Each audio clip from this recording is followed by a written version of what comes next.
And yeah Tarun, ఆయనతో ఎప్పటి నుంచో వర్క్ చేయాలని ఉండింది ఆయన డైరెక్షన్లో. బట్ ఆయన ఎలా యాక్టింగ్ చేస్తారనేది ముందు చూసాం, కానీ నేను ఇంత బాగా చేస్తారని ఎక్స్పెక్ట్ చేయలేదు. ఎందుకంటే యాస రావడం అనేది చాలా చాలా కష్టం. ఆయన చాలా ప్రిపేర్ అయ్యి అంబటి ఓంకార్ నాయుడుని లైవ్లోకి తీసుకొచ్చారు. సో ఇప్పుడు మీ ట్రైలర్ చూసినప్పుడు ఆ యాస అంతా చాలామంది చెప్తున్నారు చాలా బాగుంది, చాలా ఉంది అంటే ఆయన పెట్టిన ఎఫర్ట్ అట్లా ఉంది. It was lovely working with you Tarun, and I hope మీ డైరెక్షన్లో కూడా నేను వర్క్ చేస్తాను అనుకుంటున్నా. ఏమో అంట. ఓకే.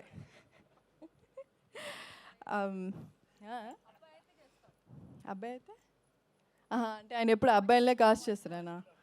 బాయ్స్ క్లబ్బా? Okay, I'm also boy. Actually cinema చూస్తే తెలుస్తుంది. దెబ్బలు బాగా ఎవరికి పడ్డాయో, ఎవరికి అంటే మీకు చూస్తే తెలుస్తుంది. ఆ ఉక్రోషం అంతా కూడా మీకు చూసినప్పుడు అరే షిట్ నేను ఇలా ఉండాల్సింది కదా అని అనిపిస్తుంది అమ్మాయిలకు చూసినప్పుడు. అండ్ అందరు కపుల్స్ కూడా బాగా రిలేట్ అవుతారు ఈ స్టోరీ.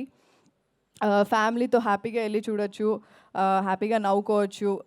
థియేటర్స్కి వెళ్ళి Jan 30th తప్పకుండా చూడండి. ఓం శాంతి శాంతి శాంతి.